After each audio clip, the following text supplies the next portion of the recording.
News 24 के खास कार्यक्रम आमने सामने में आपका स्वागत है। आज मैं बात कर रही हूँ जनरल परवेज मुशर्रफ से। जनरल साहब, welcome to the show. Thank you very much.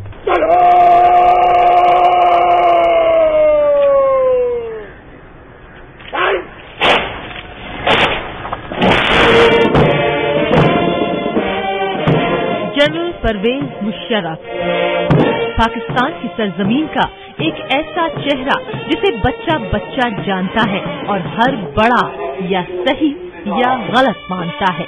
Pakistan के कल, आज और कल के मुस्तकबिल में जनरल परवेज मुशर्रफ की भूमिका नकारी नहीं जा सकती।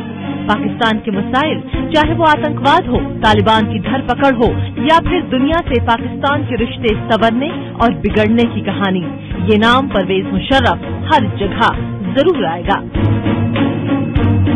मुशर्रफ मार्च 2012 में पाकिस्तान लौटने का ऐलान कर रहे हैं, लेकिन इस बार हालात बदले हुए हैं। पाकिस्तान की सरहद में घुसकर अमेरिका द्वारा अटैक और उसामा के खात्मे के बाद परवेज मुशर्रफ के तेवर ही बदल गए हैं। मुशर्रफ को साल 2008 में महाभियोग के डर से सत्ता छोड़नी पड़ी थी और साल 2009 में उन्हें पाकिस्तान छोड़ लंदन में शरण लेनी पड़ी। वो अगले साल लाहौर लौटेंगे, बावजूद इसके कि उनके खिलाफ गैर जमानती वारंट है।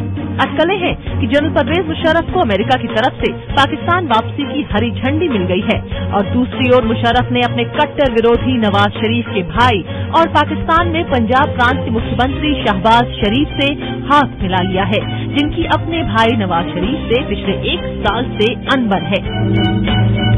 पाकिस्तान में अमेरिकी कमांडो हमले में ओसामा के मारे जाने के बाद एक तरफ पाकिस्तानी सरकार को जनता की ये नाराजगी झेलनी पड़ रही है कि उसने पाकिस्तान को अमेरिका के हाथ बेच दिया है, तो दूसरी तरफ दुनिया पाकिस्तानी फौज और सरकार पर ओसामा बिन लादेन को पाकिस्तान में छुपाने के आरोप लगा रही है।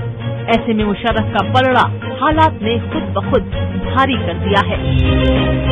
1999 में नवाज शरीफ का तख्ता पलट करने के बाद मुशर्रफ ने जबरन सत्ता हासिल कर ली थी, लेकिन इस बार वो चुनाव लड़कर गद्दी हासिल करना चाहते हैं।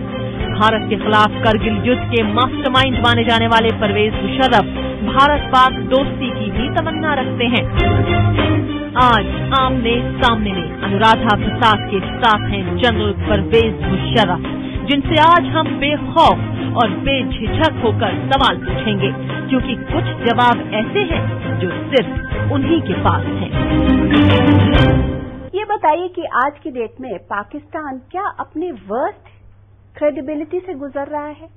मेरे ख्याल में सही कह रही हैं आप, बहुत बुरी हालत है। एक तरफ इंटरनेशनल कम्युनिटी जो है वो पाकिस्तान को शक की निगाह से देख रही है और दूसरी तरफ तालिबान या अल-कायदा ने पाकिस्तान को अपना एनिमी नंबर 1 करार कर दिया है।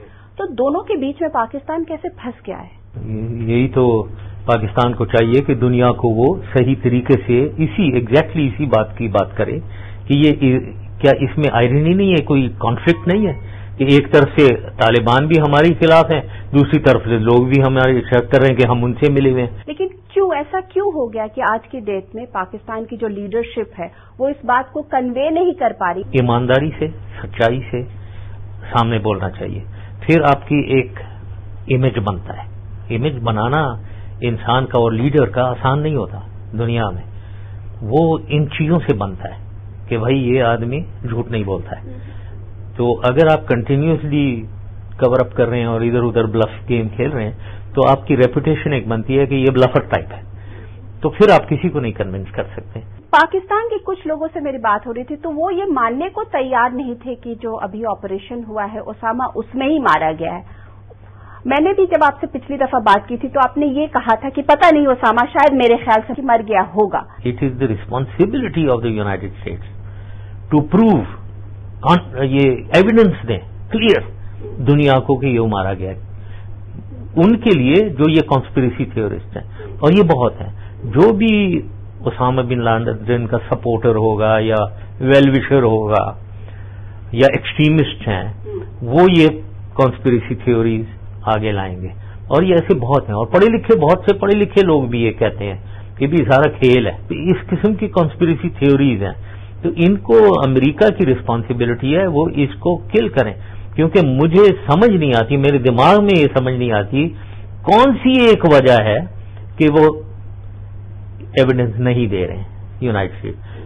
میرے پاس اس کا جواب نہیں ہے, مجھے نظر نہیں آ رہی کیا ہو جائے گا اگر وہ ایویڈنس دیتے ہیں. لیکن پاکستان کی گورنمنٹ بھی تو نہیں مانگ رہی ہے. بیسک سوال تو یہ ہے کہ اگر امریکہ نہیں دے رہا ہے ایویڈنس تو پاکستان کی گورنمنٹ کہاں مان رہی ہے کہ آپ ہمیں ایویڈنس دیں کہ کہاں مارا, کیا مارا, کہاں بریل کیا, کیا کیا.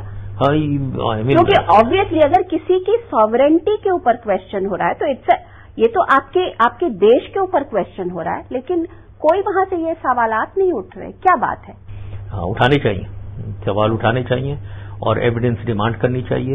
لیکن اس کا مطلب یہ نہیں ہے کہ یہ کنسپریسی تھی, سارے یہ کھیل رچا ہوا تھا جس میں اتنی پوری دنیا کی ایک امپورٹنٹ خبر, اتنی امپورٹنٹ خبر, پریزیڈنٹ یونائٹڈ اسٹیٹس کا دنیا کو ایڈریس کر رہا ہے اپنے ملک کو. یہ کھیل نہیں تھا. اور وہ ادھر جو کچھ ہوا ہے وہ تو یہ پتہ ہی ہے. اور اس کی بیویاں یا